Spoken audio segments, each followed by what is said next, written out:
Bonjour et bienvenue à cette vidéo qui vous parle des 6 erreurs que vous commettez lors de l'envoi des candidatures. Alors beaucoup de personnes au moment d'envoyer des candidatures commettent certaines erreurs qui leur sont un tout petit peu fatales. Alors première chose, c'est l'envoi groupé. Il peut vous arriver d'envoyer de façon groupée la même candidature à une centaine de personnes. Or cette centaine de personnes reçoit ce mail et ne le traite pas parce qu'il n'a pas été personnalisé. Premièrement, c'est possible que ça ait été reçu en spam. Et deuxièmement, quand la personne le reçoit et le lit, elle a bien vu que vous l'avez envoyé à plusieurs personnes. Elle envoie immédiatement en poubelle parce que ça ne fait pas sérieux. Alors, comment éviter ce problème? Premièrement, mettre les envois en CCI. Vous avez lors de l'envoi des mails, vous avez des petites cases. Vous avez le destinataire A et vous avez CCC et CCI.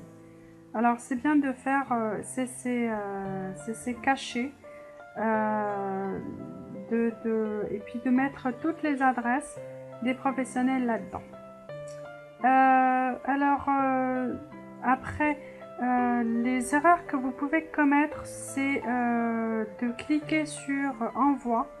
Avant même d'avoir tout vérifié, vérifier le contenu, vérifier si vous avez dedans inclus le CV, la lettre de motivation, si vous avez bien mis le bon contenu.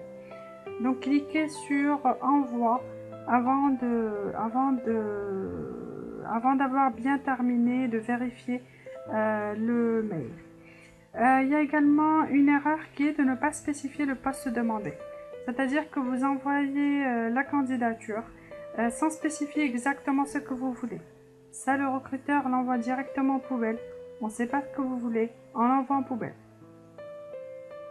Vous pouvez aussi, beaucoup de gens aussi envoient un CV, une candidature sans spécifier le nom de la personne. Alors c'est très bien de personnaliser votre demande et de dire voilà, bonjour monsieur X, bonjour madame X. Ça fait toujours plaisir à la personne et elle prend réellement le temps de lire votre mail. Plutôt que vous dites, plutôt que le fait que vous disiez oui, bonjour monsieur le recruteur. Si vous ne connaissez pas mon nom, c'est que forcément vous n'avez pas pris le temps de vous renseigner et que vous n'êtes pas vraiment motivé pour ce poste. Donc, poubelle. Alors, autre chose, c'est l'envoi de candidature depuis un mail personnel. Ça, des fois, c'est le détail qui tue. C'est quand la personne elle envoie depuis un mail perso, mais plus mail genre love, amour, quelque chose comme ça, ou un prénom un peu tordu avec plein de chiffres ou plein de tirets, tout ça. La personne se dit bon bah là c'est pas sérieux non plus. Alors parfois, ça dépend du profil. S'il est vraiment intéressant, elle prend le temps de le lire. Sinon, ça va en poubelle. Autre erreur, c'est parfois la personne envoie juste une candidature avec le CV, lettre de motivation et sans message accompagnant. La personne met peut-être juste cordialement, c'est tout. Or, c'est préférable de pouvoir mettre un message qui accompagne « Bonjour, veuillez trouver ci-joint mon CV, ma lettre de motivation pour tel poste, j'espère que... voilà, etc. etc. » Et autre erreur qui fait le 70% de la recherche d'emploi et de la candidature, c'est la non-relance.